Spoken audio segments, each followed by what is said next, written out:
Julian আলভারেজের বাড়ানো বল থেকে অসাধারণ এক গোল করেছেন লিওনেল মেসি। আর্জেন্টিনার মাটিতে নিজের ক্যারিয়ারের শেষ ম্যাচটি খেলতে নেমে দারুণ গোলের প্রদর্শনী দেখিয়েছেন আর্জেন্টাইন মহাতারকা।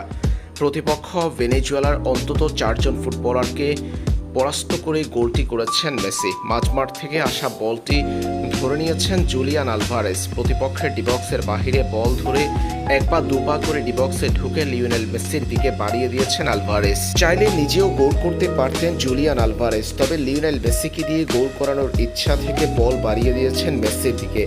সতীর্থের কাছ থেকে পাওয়া বলটি নিয়ে লিওনেল মেসি যখন গোলের উদ্দেশ্যে শট নেবেন, তখন প্রতিপক্ষ ভেনেজুয়েলার গোলরক্ষক সহ অন্তত 4 ফুটবলার ছিল মেসির সামনে। মেসির শট আটকানোর চেষ্টায় ব্যস্ত তারা, তবে লিওনেল মেসি সেই 4 ফুটবলারের মাথার উপর দিয়ে নিখুঁত দক্ষতা দেখিয়ে বল জালে প্রবেশ করিয়েছেন। ঘরের মাঠে নিজের ক্যারিয়ারের শেষ ম্যাচ খেলতে নেমে নিখুঁত এই দক্ষতা দেখিয়েছেন আর্জেন্টাইন মহাতারকা। লিওনেল মেসি আর্জেন্টিনার এই ম্যাচের প্রথম গোলটি করেছেন, যেটি আর্জেন্টিনার মাটিতে তার ক্যারিয়ারের শেষ গোলও হতে পারে।